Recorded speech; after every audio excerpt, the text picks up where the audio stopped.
விசுவாசித்து அறிக்கை செய்து, ஆண்டவரே நானும் ஒரு நாள்ல ராஜாக்களோடு நான் உட்காருவேன் அப்படின்னு சொல்லி இதை நம்ம பாடுவோம்.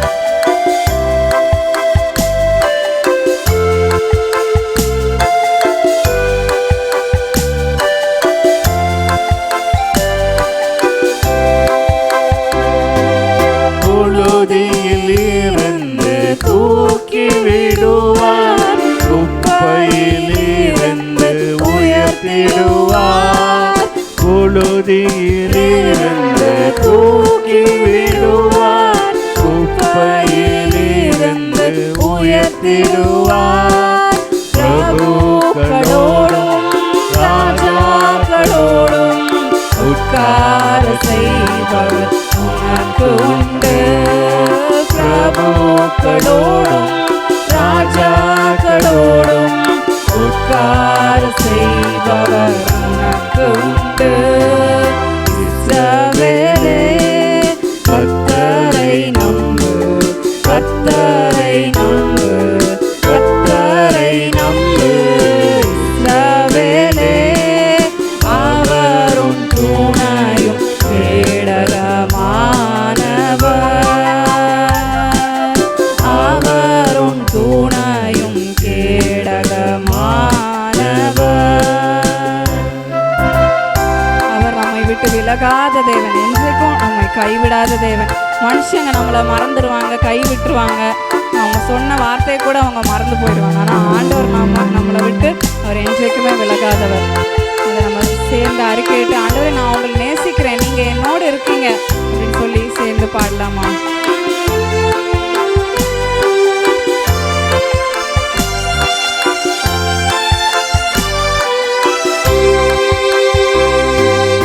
அவர் உன்னை விட்டு விலகுவதில்லை, அவர் உன்னை என்றும் கைவிடுவதில்லை. அவர் உன்னை விட்டு விலகுவதில்லை, அவர் உன்னை என்றும் கைவிடுவதில்லை.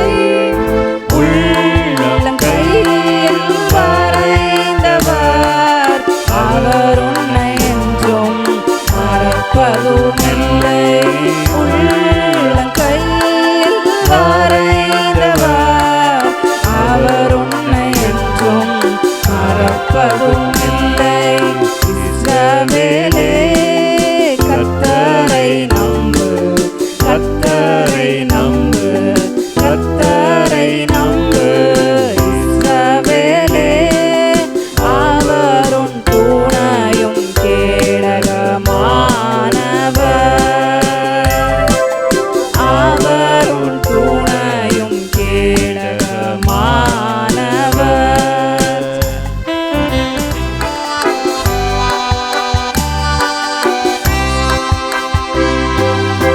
அக்கினி மீது நீ நடக்கும் போதும், ஆறுகளை நீ கடக்கும் போதும், அக்கினி மீது நீ நடக்கும் போதும், ஆறுகளை நீ கடக்கும் போதும், அக்கினி பற்றாத ஆறுகள் புரளாது ஆண்டவர் உன்னோடு இருப்பதாலே.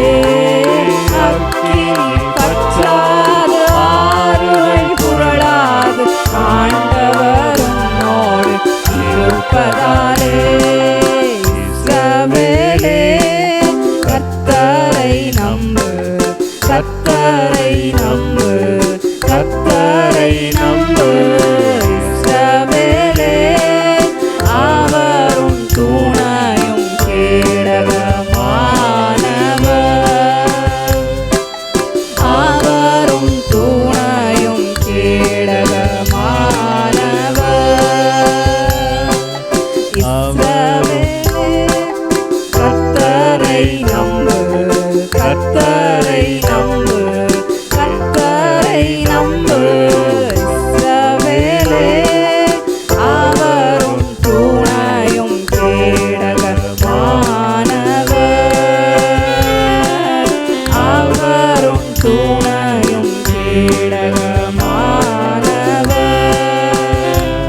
இன்றைக்கி என்ன அதிகாரம் பார்க்க போகிறோம் அப்படின்னா சங்கீதம் 34.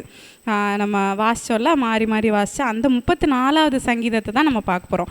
நிறைய வசனம் இதில் வந்து ஆண்டவர் நிறைய வாக்குத்தத்தம் கொடுத்துருப்பார். சிங்கக்குட்டிகள் தாழ்ச்சி அடைந்து பட்டினியாக இருக்கும், கர்த்தரை தேடுகிறவர்களுக்கு ஒரு நன்மையும் குறைவுபடாது. இந்த வசனத்தை நம்ம வந்து பிடிச்சி ஜோம் பண்ணுவோம். ஆண்டவரே ஒரு நன்மையும் குறைவுபடாது, எங்களுக்கும் நன்மை குறையக்கூடாது அப்படின்னு சொல்லலாம் நம்ம ஜோம் பண்ணுவோம்ல.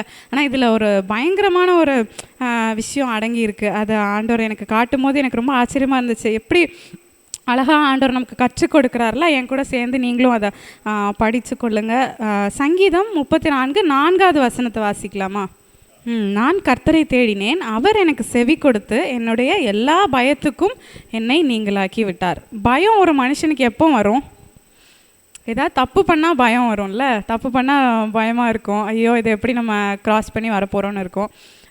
ஸ்கூலில் எக்ஸாம் எழுதி முடிச்சிருவோம், அந்த பேப்பர் வர்ற நாள் இருக்குது பாருங்கள், ஒரு பயம் வரும். அன்றைக்கெலாம் நான் லீவ் போட்டுருவேன், கடவுளே இதை நான் சந்திக்கவே கூடாது அப்படின்னு சொல்லி. இந்த மாதிரி சில சூழ்நிலைகளில் நமக்கு ஒரு பயம் வரும். இல்லை நம்ம ஏதாவது ஒரு தவறு செய்யும்போது நமக்கு பயம் வரும். இன்னொரு சூழ்நிலை இருக்குது. என்ன அப்படின்னா, நம்ம ஒரு எடுத்த டெசிஷன் ஒன்று எடுத்திருப்போம். இந்த டெசிஷன் கரெக்டாக தப்பா, இதை எப்படி நம்ம ஃபேஸ் பண்ணுறது அப்படின்னு சொல்லி நம்ம நினைக்கும் போது அப்போ கூட ஒரு பயம் வரும். நிறையா நேரத்தில் நம்ம வந்து இந்த பயத்தில் நம்ம வந்து இருப்போம். அதில் வந்து ஆண்டவர் வந்து தப்பு வைப்பார் அப்படின்னு சொல்லி இந்த வசனம் சொல்லுது. இங்கிலீஷில் போட்டிருக்கு, I sought the Lord and he answered me, he delivered me from all my fears அப்படின்னு சொல்லி. ஸோ ஃபியர்ஸ் தான் ஃபஸ்ட்டு நம்ம பார்க்குறது. எல்லா பயத்துக்கும் அவர் நம்மை நீங்களாக்கி விடுகிற தேவனாக இருக்கிறார். இதுக்கு வந்து ஒரு நல்ல எடுத்துக்காட்டு என்னென்னா, இஸ்ரவேல் ஜனங்கள் வந்து அந்த எகிப்தில் அடிமையாக இருந்தாங்க. அடிமையாக இருந்துட்டு ஒரு நல்ல எல்லாரும் கிளம்பி வேகமாக வந்து ஆண்டவர் எங்களை அங்கே போக சொல்லிட்டாரு, கானானை சுதந்திரிக்க அப்படின்னு சொல்லி எல்லா பெட்டி படுக்கையெல்லாம் எடுத்துகிட்டு கிளம்பி வந்துட்டுருக்காங்க. வந்து அந்த வனாந்தரத்தெல்லாம் தாண்டி வரும்போது பார்க்குறாங்க, எகிப்தோட இராணுவம் எல்லாம் ரதம், குதிரை, பார்வோன் எல்லாம் வந்துட்டுருக்காங்க பின்னாடி. சரி நம்ம முன்னாடி போகலான்னா முன்னாடி என்ன வந்துருச்சு? செங்கடல் வந்துருச்சு. முன்னாடி கடல், பின்னாடி பார்வோனோட அவ்வளோ இராணுவம் வந்துருச்சு. உடனே இவங்க அவ்வளோ பயத்தில் அப்படி நடுங்குறாங்க. ஐயோ ஆண்டவரே நாங்கள் என்ன செய்வோம் அப்படின்னு சொல்லி. இது எங்கே எழுதியிருக்கு அப்படின்னு சொல்லி பார்ப்போமா? யாத்திராகமம் 14வது அதிகாரம் 10வது வசனம். யாத்திராகமம் 14:10. பார்வோன் சமீபத்து வருகிற போது இஸ்ரவேல் புத்திரர் தங்கள் கண்களை ஏறெடுத்து பார்த்து எகிப்தியர் தங்களுக்கு பின்னே வருகிறதை கண்டு மிகவும் பயந்தார்கள். அப்பொழுது இஸ்ரவேல் புத்திரர் கர்த்தரை நோக்கி கூப்பிட்டார்கள். இது அழகாக தெளிவாக சொல்லுதில்ல. பின்னாடி வரும்போது அவங்க பார்க்குறாங்க, பார்வோன் வந்துட்டான், முன்னாடி செங்கடல் இருக்குது, என்ன செய்வோம் அப்படின்னு சொல்லி அவங்க பயந்து போய் ஆண்டவரை நோக்கி கூப்பிடுறாங்க. ஆனால் அடுத்த வசனத்தெல்லாம் நம்ம பார்த்தோம்னா, ஆண்டவரை நோக்கி கூப்பிட்டாங்கல்ல, அப்படியே அமைதியாக சரி ஆண்டவர் பார்த்துப்பாருன்னு அவங்க இருக்கல. மோசையை பார்த்து கேட்குறாங்க, என்ன வனாந்திரத்தில் நாங்கள் சாகணும்னா எங்களை இங்கே கூட்டிகிட்டு வந்த, இப்படி நாங்கள் வந்து இங்கே கஷ்டப்படுறோமே அப்படின்னு சொல்லி அவங்க வந்து புலம்புவாங்க. ஆனால் அதுக்கப்புறம் நமக்கு தெரியும் அந்த பின்வரும் சம்பவங்கள். ஆண்டவர் வந்து அவங்கள அழகாக வந்து தப்பு வைப்பார். ஆனால் இந்த சூழ்நிலையை யோசிச்சு பாருங்கள். பின்னாடி பார்வோனின் சேனை வருது. ஒன்று பார்வோனோட கையால் மடிந்து போகணும், இல்லைன்னா கடலுக்குள்ளே குதிக்கணும். இந்த 2 ஆப்ஷன் தான் இருக்குன்னா நீங்கள் எதை சூஸ் பண்ணுவீங்க? யாரும் சூஸ் பண்ண மாட்டீங்க போலே. நான்லாம் கடல் தான் சூஸ் பண்ணுவேன் இல்லை? ஆமாம். ஏன்னா பின்னாடி பார்வோன்ட்ட மட்டும் போய் நம்ம தோத்துறக்கூடாது இல்லை? பின்னோக்கிலாம் நான் பார்க்க மாட்டேன், முன் வச்ச காலை முன்னாடி தான் வைப்பேன் அப்படின்னு சொல்லி நம்ம வந்து அப்படி தான் வந்து யோசிப்போம். ஆனால் அந்த நேரத்தில் கூட அவங்க பயந்து ஆண்டவரே நாங்கள் என்ன செய்வோம் அப்படின்னு சொல்லி தவிக்கும் போது கூட ஆண்டவரை நோக்கி கூப்பிடும் போது ஆண்டவர் அவங்கள அழகாக தப்பு வச்சார். நிறைய நேரத்தில் வந்து பயந்து போய் நம்ம வந்து நிறைய தப்பான டெசிஷனை கூட எடுப்போம் இல்லை? இவங்க சொன்னாங்கல்ல, ஐயோ எகிப்தில் பிரேத குழிகள்லாம் இல்லைனா இங்கே வந்து எங்களை சாகடிக்கிற, நாங்கள் பேசாமல் அங்கேயே போய் இருந்துக்கிறோம், அடிமையாகவே இருந்துக்கிறோம் அப்படின்னு சொல்லி நினைக்கிற மாதிரி நிறைய நேரத்தில் நம்ம வந்து நம்முடைய பழைய வாழ்க்கை, பழைய தெய்வங்களை நம்ம வந்து சில நேரத்தில் நம்ம வந்து நம்ம கிறிஸ்தவன் ஆனனால தான் இவ்வளோ பிரச்சனை வருது, இவ்வளோ பயந்து இருக்க வேண்டியதாக இருக்குது, என்னோடய உறவினர்கள்லாம் என்னை ஏற்றுக்கொள்ளவே மாட்டேங்கிறாங்க, பேசாமல் அங்கேயே போய் அவங்க கூட இருந்துக்கலாம், அப்போ எல்லாரும் நம்மளை வந்து அப்படியே ஏற்றுக்கிடுவாங்க அப்படின்னு சொல்லி நமக்கு நிறைய நேரத்தில் உங்களுக்கு தோணலாம். ஆனால் அப்படி இல்லை. நீங்கள் அங்கே இருக்கும்போது நிறைய விதமான காரியங்கள், நிறையா பிசாசின் காரியங்கள் உங்களை அது தாக்கி கொண்டு இருக்கும். அதிலிருந்து ஆண்டவர் உங்களை மீட்டு அழகாக வந்து இன்றைக்கி கூட்டி கொண்டு வந்திருக்கிறார். அப்போ ஒவ்வொரு நாளும் நான் ஜோம் பண்ணுவேன், ஆண்டவரே இன்றைக்கி நான் பத்திரமா வீட்டுக்கு வரணும், எதுவுமே என் பேரை யாரும் கூப்பிடக்கூடாது, என்னை பற்றி எதுவுமே வரக்கூடாது அப்படின்னு சொல்லி அப்படியே ஜோம் பண்ணி ஸ்கூல் முடிஞ்சது. காலேஜ் வந்தேன். காலேஜில் அதே ஜபம் தான், ஆண்டவரே எதுலேயுமே நான் வந்து யாரும் என்னை கூப்பிடக்கூடாது, என்னைய பத்திரமா பார்த்துக்கோங்க, எப்படியா சீக்கிரம் காலேஜ் முடிக்கணும் அப்படின்னு. அப்படியே ஒவ்வொரு நாளும் நான் வந்து அப்படியே பயந்துகிட்டே இருப்பேன். ஐயோ நம்மளை யாராவது ஏதாவது முன்னாடி வந்து பேச சொல்லிடுவாங்களோ, ஸ்டேஜில் வந்து பேச சொல்லிடுவாங்களோ, அப்படி வந்து நிறைய நாட்கள் நான் பயந்துருக்கேன். ஆனால் இன்றைக்கி நான் திரும்பி பார்க்குறேன், நிறைய ஸ்டேஜ் நான் ஏறினேன், நிறைய காரியங்களை செஞ்சேன். அதெல்லாம் வந்து ஆண்டவரோட கிருபையில் அதை செய்ய முடிஞ்சது. அப்படி நீங்களும் ஒரு சின்ன விஷயமா இருக்கட்டும், பெரிய விஷயமா இருக்கட்டும், எதுலையாவது ஒன்றில் பயந்து தவிச்சிட்டு இருக்கலாம். ஐயோ யார்கிட்ட சொல்கிறது, ஒருவேளை நீங்கள் ஏதாவது தப்பு பண்ணி மாட்டி கூட யார்ட்டையும் சொல்லாமல் நீங்கள் வந்து பயந்துட்டு இருக்கலாம். ஆனால் அதை எல்லாவற்றையும் கூட ஆண்டவர் பார்க்கிறார். அந்த பயத்திலிருந்து ஆண்டவர் நம்மை தப்பு வைப்பார். அடுத்ததாக நம்ம பார்த்தோம்னா சங்கீதம் 34:6 வாசிக்கலாமா? 34வது சங்கீதம் 6. ஃபஸ்ட்டு நம்ம பார்த்தோம் எல்லா பயத்துக்கும் அவர் நீங்களாக்கி விட்டார்னு பார்த்தோம். ரெண்டாவது எல்லா இடுக்கண்களுக்கும் நீங்களாக்கி ரட்சித்தார். எல்லா இடுக்கண் அப்படின்னா என்ன? இங்கிலீஷில் போட்டிருக்கு, this poor man cried and the Lord heard him and saved him out of all his troubles அப்படின்னு சொல்லி. எல்லா ட்ரபிள், எல்லா இடுக்கண், ஒரு இடத்துல நம்ம சிக்கி அடுத்த ஸ்டெப்பு என்ன அப்படின்னு தெரியாமல் இருக்கிறது பேர் தான் இடுக்கண் அப்படின்னு சொல்லலாம். அந்த இடுக்கண்ணில் கூட வந்து ஆண்டவர் அவனை ரட்சித்ததாக வந்து இந்த தாவீது சொல்கிறத நம்ம பார்க்கலாம். தாவீது வந்து செஞ்ச தப்பு, ஒரே ஒரு தப்பு என்ன? பத்சேபாள். ஓகே, தாவீது வந்து எல்லாத்துலேயுமே ஃபைனாக இருந்தாராம். ஒரே ஒரு விஷயம் மட்டும் ஆண்டவருக்கு வந்து பிடிக்காத விஷயம், பத்சேபாளோட காரியத்தில் தான் இவன் வந்து அந்த சங்கதியில் தான் இவன் வந்து தப்பு பண்ணிட்டான் அப்படின்னு சொல்லி. ஆனால் அது போக இன்னொரு விஷயமும் வந்து தாவீது செஞ்சான். என்ன அப்படின்னா, மக்கள் வந்து தொகையிடுறது. இப்போ கூட வந்திருக்குல்ல அந்த மக்கள் தொகை கணக்கெடுப்புலாம் வந்திருக்குல்ல, அதே மாதிரி இந்த தாவீது என்ன பண்ணிட்டான்னா மக்களை வந்து தொகையிட்டான். இது கரெக்டாக தப்பா? ஏன் தப்பு? என்றது தானே, அதில் என்ன தப்பு இருக்குது? சும்மா என்றாங்க. ஒரு ஒரு நாட்டில் ஒரு மக்கள் எவ்வளோ இருக்காங்கன்னு தெரிஞ்சுக்கிறது தப்பா? தப்பு இல்லையே. அப்புறம் ஏன் வந்து தப்புன்னு வேதம் நமக்கு சொல்லுது? ஏன் அப்படின்னா, இந்த ராஜா வந்து மக்களை எண்ணுனா அப்படின்னா, ஓ நம்மக்கிட்ட 30 லட்சம் ஜனங்கள் இருக்காங்களா அப்படின்னு சொல்லி அந்த ஜனங்கள் மேலே அவனோட நம்பிக்கை போயிடும். அப்படி வந்து தொகையிடாமல் ஆண்டவர் மேலே அவன் நம்பிக்கை வைக்கணுன்னு தான் வந்து ஆண்டவர் விரும்புகிறார். நிறைய நேரத்தில் நம்மளும் நம்ம ஏதாவது வாங்கிட்டோன்னா எடுத்து பார்ப்போம்ல, பார்க்க மாட்டீங்க போலையே, நீங்களாம் ரொம்ப நல்லவங்களா இருக்கீங்க. நான்லாம் பார்ப்பேன், என்ன வாங்கிட்டு வந்தாலும் வீட்டுக்கு வந்து அதை ஒரு தடவை நம்ம ஓப்பன் பண்ணி பார்த்தா தான் நமக்கு மனசுக்கு திருப்தியாக இருக்கும். ஆனால் என்னென்னா வீட்டுக்கு வந்து பார்த்தா அது நல்லா இருக்காது, அது வேறு விஷயம். ஏன்னா அங்கே வந்து அந்த லைட்டில் அப்படி பளிச்சுன்னு இருக்கும், வீட்டுக்கு வந்தோடனே எல்லாம் ஒரு மாதிரி இழிச்சிட்டு தான் இருக்கும். ஆனாலும் சரி மனசை தேர்த்திக்கிறதுக்காக இல்லை நல்லா தான் இருக்கும், போட்டால் நல்லா தான் இருக்கும் மம்மி அப்படின்னு சொல்லி அப்படி வந்து நம்ம இது பண்ணுவோம். ஸோ அப்படி வந்து இந்த ராஜா என்ன பண்ணார் அப்படின்னா, தொகையிட்டான், மக்களை வந்து கணக்கிட ஆரம்பித்தான். அப்போ இது வந்து ஆண்டவருக்கு கோபம் உண்டான ஒரு செயலாக மாறிடுச்சு. அப்போ வந்து ஒரு 3 ஆப்ஷனை வந்து ஆண்டவர் கொடுக்குறாரு. என்ன கொடுக்குறாரு? 1 நாளாகமும் 21:12 வாசிக்கலாமா? 1 நாளாகமும் 21:12. அந்த தீர்க்கதரிசி வந்து 3 ஆப்ஷன் கொடுக்குறாரு. 3 வருஷ பஞ்சம் வேணுமா, இல்லை பகைஞரோட பட்டயம் வந்து 3 மாதம் உன்னைய பின்தொடரணுமா, இல்லைனா கொள்ளை நோய் 3 நாள் வந்து கொள்ளை நோயா அப்படின்னு சொல்லி 3 ஆப்ஷன். இது வந்து தாவீதுக்கு ரொம்ப ஷாக்கிங்காக இருந்துச்சு. என்ன இப்படி நம்ம மாட்டிக்கிட்டோமே, இப்படி ஒரு இடுக்கன் வந்துருச்சு அப்படின்னு சொல்லி அந்த 1 நாளாகமும் 21:13 நம்ம பார்த்தோன்னா, அப்பொழுது தாவீது காத்தை நோக்கி, கொடிய இடுக்கணில் அகப்பட்டிருக்கிறேன், இப்பொழுது நான் கர்த்தருடைய கையிலே விழுவேனாக, அவருடைய இரக்கங்கள் மகா பெரியது, மனுஷர் கையில் நான் விழாதிருப்பேனாக அப்படின்னு சொல்லி இந்த தாவீது சொல்கிறான். அப்போ கொடிய இடுக்கன் என்னது?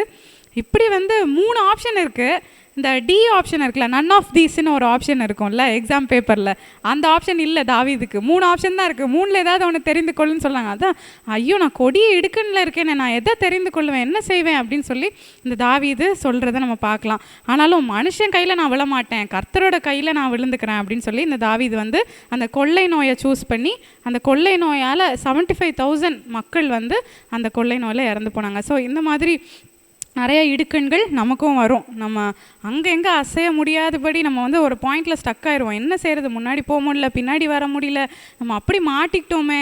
ஒரு வேலையில் நம்ம ஜாயின் பண்ணியிருக்கோம், வேலையை விட்டுட்டு வேலை தேடலான்னு நம்ம நினைப்போம், ஆனால் வேலையும் கிடைக்காது, இந்த வேலையும் போயிடுச்சு. அப்படி சில நேரத்தில் அந்த இடுக்கண்ணில் நம்ம இருப்போம். இது மாதிரி எவ்வளவோ சூழ்நிலைகள் இருக்கலாம்.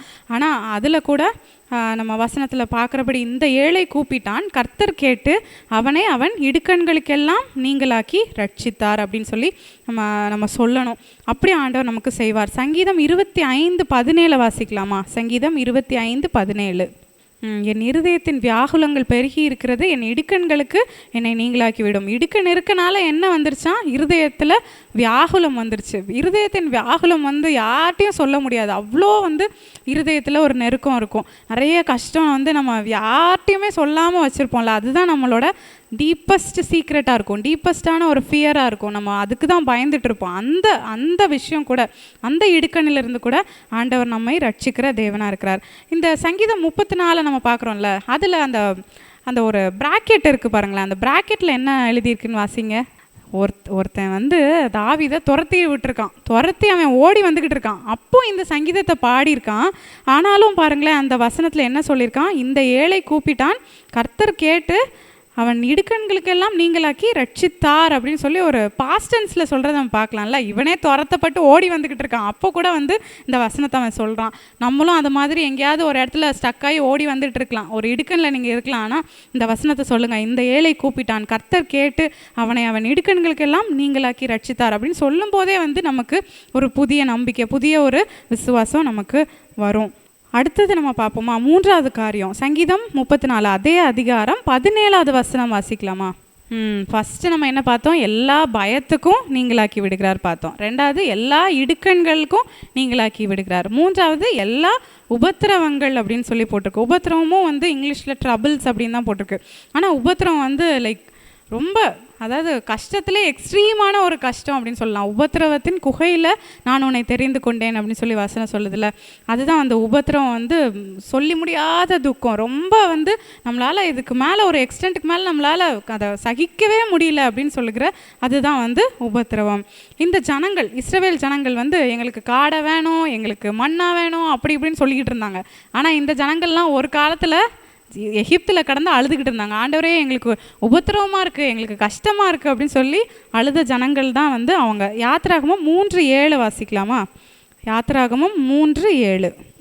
எகிப்தில் இருக்கிற என் ஜனத்தின் உபத்திரவத்தை நான் பார்க்கவே பார்த்துன்னு ஆண்டவர் சொல்லுகிறார். சில நேரத்தில் நம்ம ஆண்டவர் அந்த உபத்திரவத்தெல்லாம் மாற்றினதுக்கு அப்புறம் நம்ம வந்து ரொம்ப அதெல்லாம் மறந்துட்டு அப்படி ஜாலியாக வந்து சுற்றிட்டு இருக்கோம். அப்படி இல்லாமல் எவ்வளோ உபத்திரவங்களை நீங்கள் தாண்டி வந்திருக்கீங்களா, அதுக்கெலாம் ஆண்டவருக்கு நன்றி சொல்லுங்கள். ஆண்டவர் இதெல்லாம் நாங்கள் தாண்டி வந்துட்டோம், இதுக்காகலாம் நன்றி, இப்போ இருக்க உபத்திரவத்தை கூட நீங்கள் மாற்றி போட உங்களுக்கு முடியும் அப்படின்னு சொல்லி நீங்கள் வந்து ஆண்டவர்கிட்ட சொல்லணும். நீதிமான் அப்பத்துக்கு இறந்து திரிகிறதை நான் காணவில்லை, அவனோட சந்ததி வந்து அப்பத்துக்காக கெஞ்சி நிற்கதை நான் பார்க்கலன்னு வசனம் சொல்கிற மாதிரி வந்து ஆண்டவர் எங்களை கைவிடவே இல்லை. அப்படிப்பட்ட உபத்திரவத்தின் பாதையில் கூட ஆண்டவர் எங்களோடு இருந்தார். அப்போ உங்களோட இந்த உபத்திரவம் பாடு இதிலெல்லாம் ஆண்டவர் இருக்க மாட்டாரா? கண்டிப்பாக உங்கள் கூட இருப்பார். சங்கீதம் 22:24 வாசிக்கலாமா? 22:24. உபத்திரவப்பட்டவனுடைய உபத்திரவத்தை அவர் அற்பமாக எண்ணாமலும் அருவருக்காமலும் தம்முடைய முகத்தை அவனுக்கு மறைக்காமலும் இருந்து தம்மை நோக்கி அவன் கூப்பிடுகையில் அவனை கேட்டருள்வார். இப்போ நம்ம ஒரு கஷ்டத்தில் இருக்கோம், அதை சொன்னால் அவங்களால எதுவுமே ஆறுதல் பண்ணிட்டு அப்படி விட்டுருவாங்க. ஆனால் மனசுக்குள்ளே உள்ள ரொம்ப சந்தோஷமாக இருக்கும். ஆனால் நம்ம ஒரு உபத்திரவப்படும்போது அதை அற்பமாக எண்ணாமல் அருவருக்காமல் ஆண்டவர் வந்து நம்மளை கேட்டருவாராம். ஏன்னா அவர் தாமே சோதிக்கப்பட்டு பாடுபட்டார் அப்படின்னு சொல்லி நம்ம பார்க்கலாம். அது மாதிரி நமக்கு வந்து நிறைய உபத்திரவம் வரும், சின்னதாக நிறைய பிரச்சனை இருக்கும்ல நம்மளை சுற்றி. சரி இது ஒன்றை முடிச்சிடலாம், இதை ஒன்றை கடந்து நம்ம வந்துடலாம் அப்படின்னு நினச்சா அடுத்தது ஒன்று பை வந்துட்டுருக்கோம். ஆனால் இந்த எல்லா உபத்திரவத்திலும் இருந்து ஆண்டவர் நம்மை விடுவிப்பார். சங்கீதம் 132:1 வாசிக்கலாமா? 132:1. கர்த்தாவே தாவீதையும் அவனுடைய சகல உபத்திரவத்தையும் நினைத்தள்ளும். Lord remember David and all the hardships he endured. எல்லா ஹார்ட்ஷிப்பாம், எல்லா உபத்திரவம், சகல உபத்திரவம், நமக்கு ஒரு உபத்திரவம் இல்லை, எல்லா சைட்லேயும் நம்ம வந்து அடைக்கப்பட்டு ஒரு கொடிய இடுக்கணில் நம்ம மாட்டிருக்கலாம். ஆனால் இந்த சகல உபத்திரவத்திலிருந்து ஆண்டவர் நம்மை விடுவிப்பார். சங்கீதம் 31:7 சொல்லுகிறது, நீர் என் உபத்திரவத்தை பார்த்து என் ஆத்மா வியாகுலங்களை அறிந்திருக்கிறீர் அப்படின்னு சொல்லி எழுதப்பட்டிருக்கு. அப்போது இந்த 34வது சங்கீதத்தில் நம்ம என்னெல்லாம் பார்த்தோம்? எல்லா பயத்துக்கும் நீங்களாக்கி விட்டார், எல்லா இடுக்கண்களையும் அவர் நீங்களாக்கி விடுகிற தேவன், எல்லா உபத்திரவங்களையும் அவர் நீங்களாக்கி விடுவார். 4வது ஒரு விஷயம் அதில் போட்டிருக்கு, பார்க்கலாமா? சங்கீதம் 34:19வது வசனம். நீதிமானுக்கு வரும் துன்பங்கள் அநேகமாக இருக்கும், கர்த்தர் அவைகள் எல்லாவற்றிலும் நின்று அவனை விடுவிப்பார். அப்போ எல்லா துன்பங்கள்ல இருந்து கூட ஆண்டவர் விடுவிப்பாராம். துன்பம் அப்படின்னா என்ன? இதுவும் வந்து ஹார்ட் டைம்ஸ் அப்படின்னு போட்டிருக்கு. ஹார்ட் ஒரு கஷ்டமான நாட்கள், அதுதான் வந்து துன்பத்தின் நாட்கள்.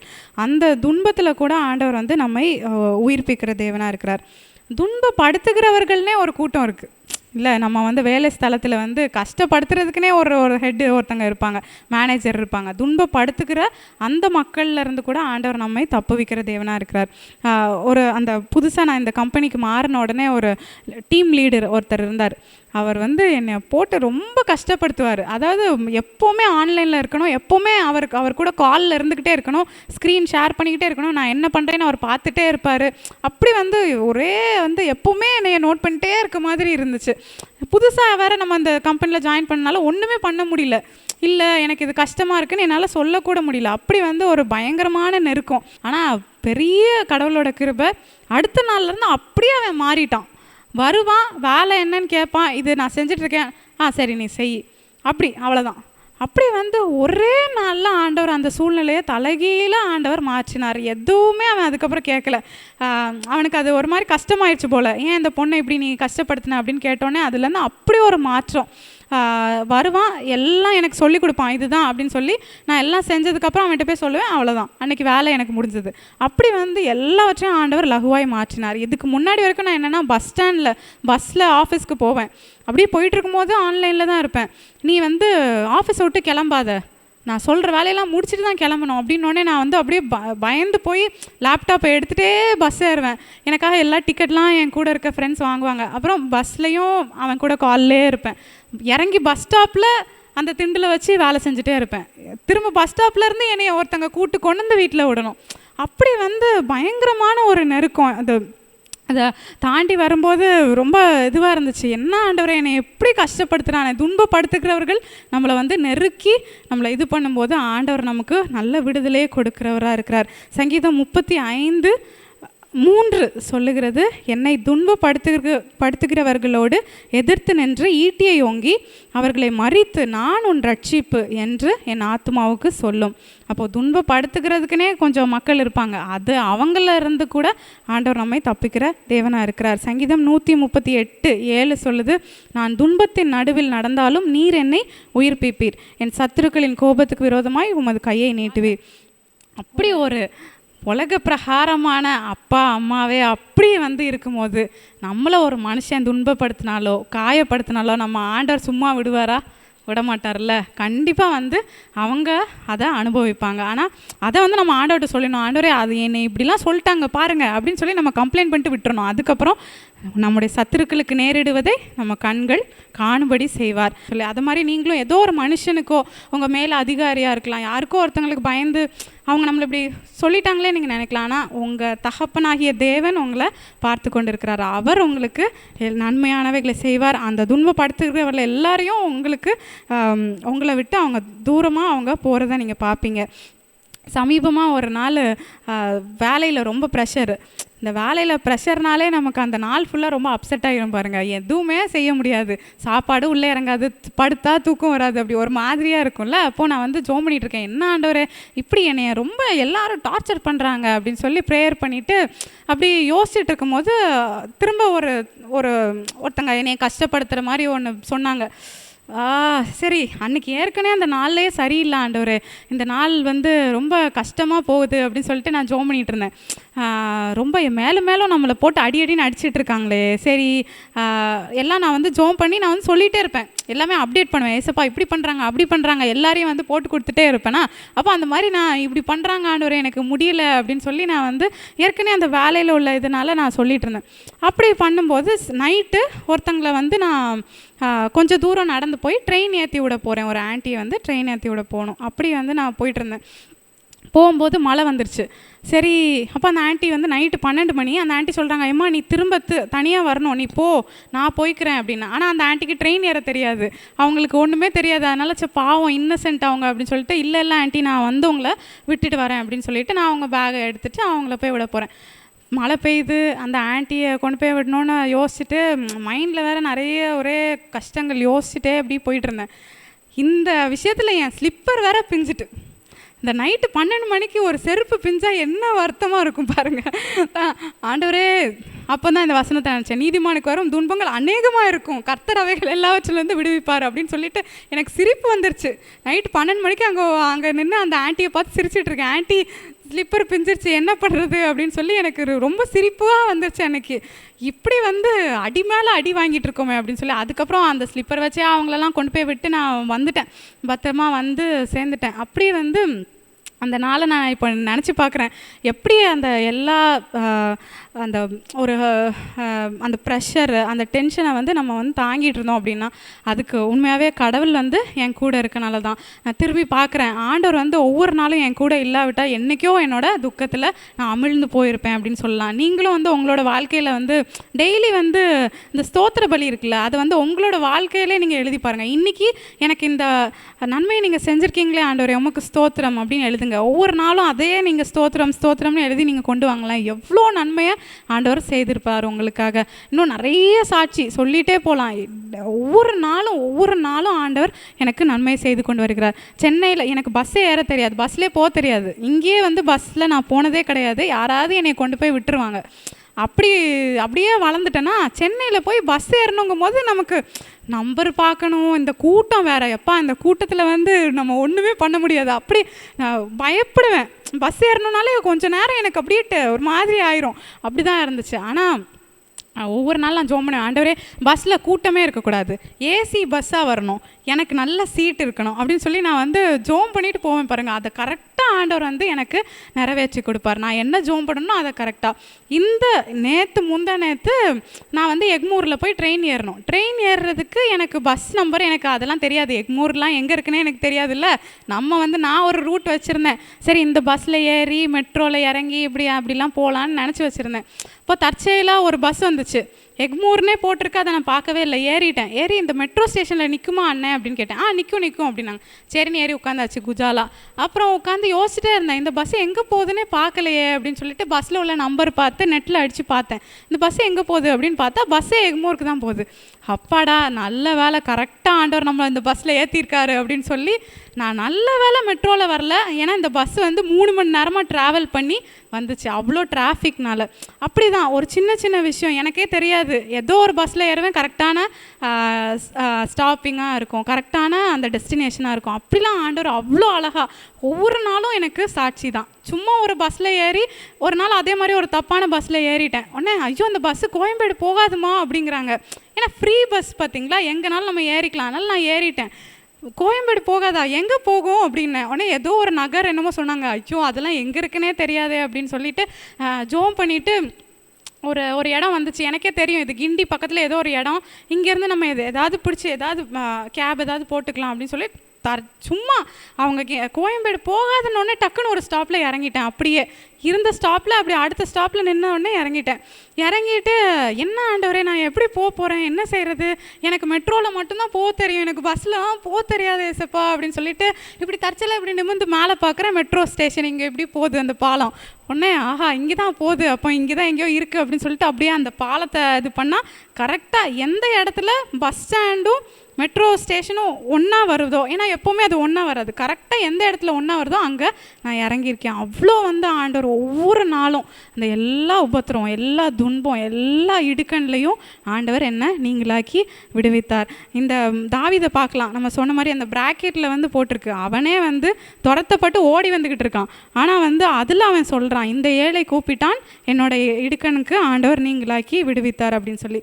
அப்போ இதில் நம்ம 4 காரியத்தை பார்த்துருக்கோம். ஒன்று, எல்லா பயத்துக்கும் அவர் நீங்களாக்கி விடுகிற தேவன், எல்லா இடுக்கண்களுக்கும் நீங்களாக்கி விடுகிற தேவன், எல்லா உபத்திரவங்கள் எல்லா துன்பத்தையும் ஆண்டவர் நமக்கு நீக்கி போட்டு அவர் நமக்கு விசாலமான பாதையை அவர் நமக்கு வைத்திருப்பார். அதனால் நான் நிறைய சாட்சிகளை இன்றைக்கி சொன்னேன். ஒருவேளை உங்களுக்கு எல்லாம் ஞாபகம் இருக்குமான்னு எனக்கு தெரியல. ஆனால் அப்படி எங்களை தப்புவித்த தேவன் ஒவ்வொரு நாளும் எங்களுக்கு சாட்சிகளாக நிறைய சாட்சிகளை நாங்கள் சொல்லிகிட்டே போக முடியும். அது மாதிரி உங்களுக்கும் ஆண்டவர் செய்வார், கண்டிப்பாக செய்வார். உங்களோட உபத்திரவமோ வியாகுலமோ பாடோ பிரச்சனையோ அடுத்தது என்ன ஸ்டெப் எடுத்து வைக்கணும், நான் என்ன டெசிஷன் எடுக்கணும், ஒருவேளை இது நான் எடுத்திருக்க டெசிஷன் கரெக்டாக இல்லையா அப்படின்னு சொல்லி நீங்கள் யோசிச்சுட்டு யோசிச்சுட்டு இருக்கலாம்.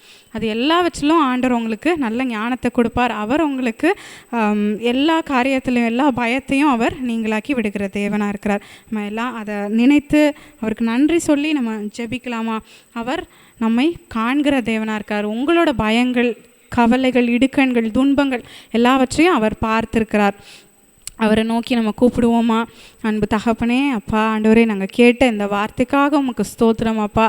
ஆண்டவரே அப்பா, நாங்கள் உம்மை நோக்கி கூப்பிடும்போது எல்லா பயத்துக்கும், எல்லா இடுக்கண்களுக்கும், எல்லா உபத்திரவத்துக்கும், எல்லா துன்பத்தையும் அப்பா நீங்களாக்கி எங்களை மீட்டு விடுகிற தேவனாக இருக்கிறீங்க. உங்களுக்கு கோடான கோடி ஸ்தோத்திரம் அப்பா.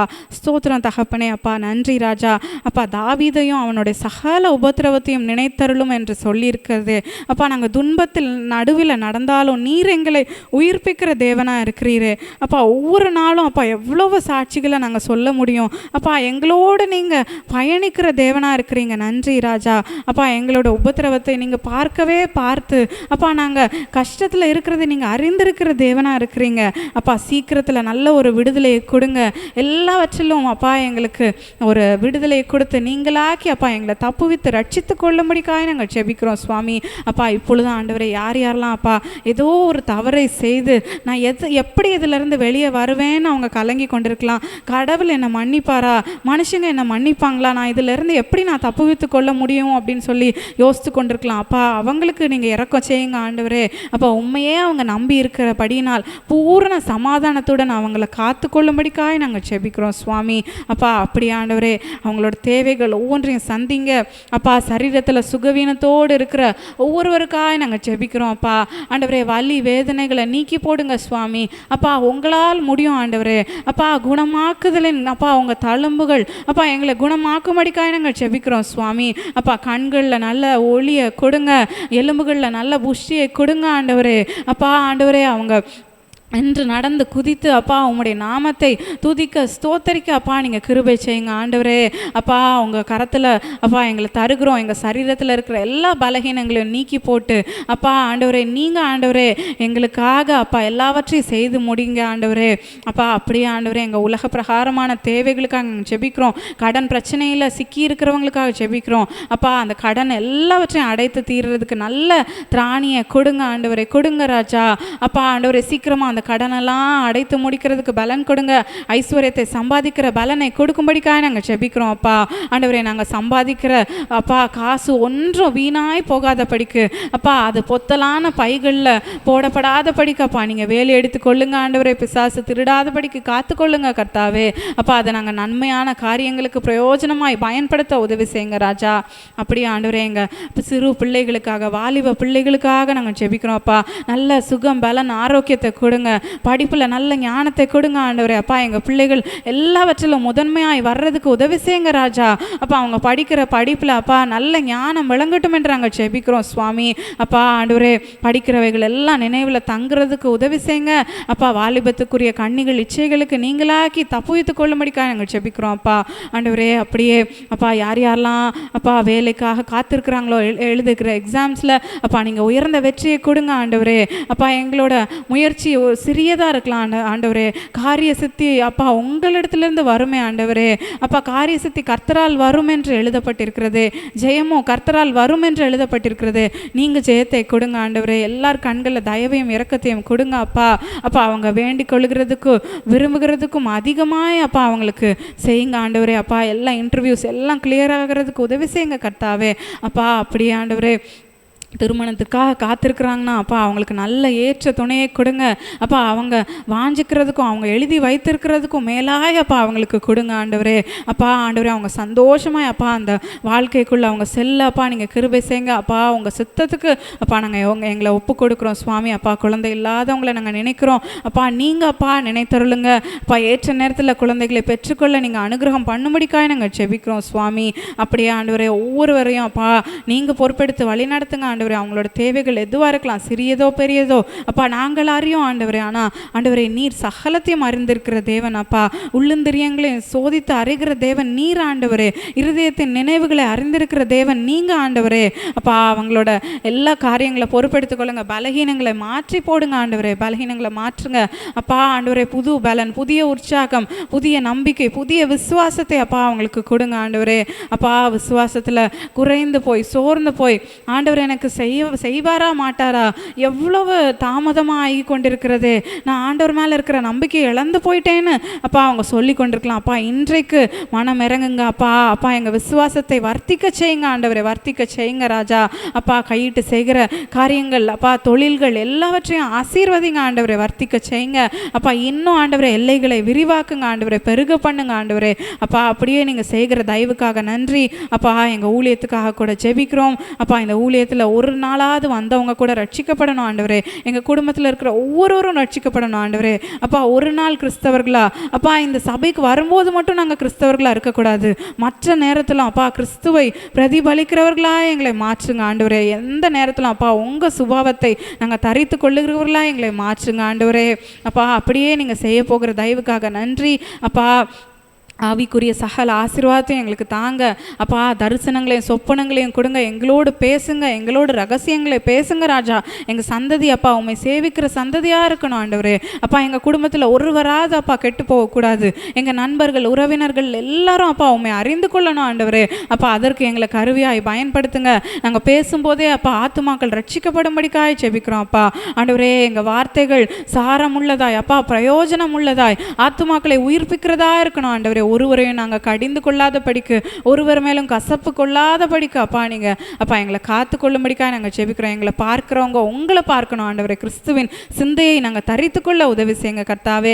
அப்பா இந்த நாளில் அப்பா ஆண்டவரே இவங்க எல்லாரும் அப்பா அவங்க நேரத்தை ஒதுக்கி அப்பா அவங்க சமூகத்தில் வந்து இருக்கிறாங்க ஆண்டவரே. 1000 மடங்கு அவங்களுக்கு திரும்ப கொடுங்க ராஜா, கொடுங்க அப்பா ஆண்டவரே. இந்த நேரம் ஒன்றும் அப்பா வீணாய் போகாத ஆண்டவரே. உம்மோடு செலவிடுகிற ஒவ்வொரு நிமிடம் அப்பா நீங்கள் உங்கள் ஞாபக புஸ்தகத்தில் எழுதி வைத்திருக்கிறீங்க ஆண்டவரே.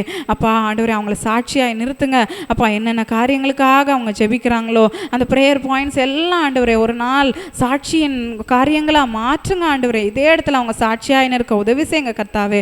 அப்படியே அப்பா எங்கள் ஒவ்வொருவரையும் தருகிறோம். போக்கிலும் வரத்திலும் அப்பா நீங்கள் காத்துக்கொள்ளுங்க. தூதர்களை ஒத்தாசைக்கு அனுப்புங்க. பாதம் கல்லில் இடராத படிக்கு அப்பா அவர்கள் எங்களை ஏந்தி கொண்டு போகட்டும். எங்களோட வீடுகள் மேலே இயேசுவின் ரத்தம் தெளிக்கிறோம். வாகனங்கள் மேலே, பொருட்கள் மேலே, பிள்ளைகள் மேலே, இன்னும் இருக்கிற எல்லா பொருட்கள் மேலேயும் அப்பா நாங்கள் செய்கிற வேலைகள் மேலேயும் இயேசுவின் ரத்தம் அவருடைய பிரசன்னம் இருக்கட்டும் என்று நாங்கள் ஜெபிக்கிறோம் அப்பா ஆண்டவரே. அடுத்த வாரம் நாங்கள் ஒருவர் சந்திக்கிற வரைக்கும் உங்கள் பிரசன்னம், உங்கள் சமூகம் நீங்காமல் இருக்கட்டும் அப்பா. நாங்கள் எல்லாரும் அப்பா இதே சகோதர ஸ்நேகத்திலும் அன்பிலும் ஐக்கியத்திலும் நிலைத்திருக்க அப்பா நீங்கள் கிருபை கொடுங்க ஆண்டவரே. அப்படியே எங்களை தாழ்த்துகிறோம், தரை மட்டும் தாழ்த்துகிறோம் சுவாமி. அப்பா நீர் பெருகவும் நாங்கள் சிறுகவும் வேண்டும் அப்பா. மீட்பர் இயேசுவின் மூலம் ஜெபிக்கிறோம் நல்ல பிதாவே, ஆமென்.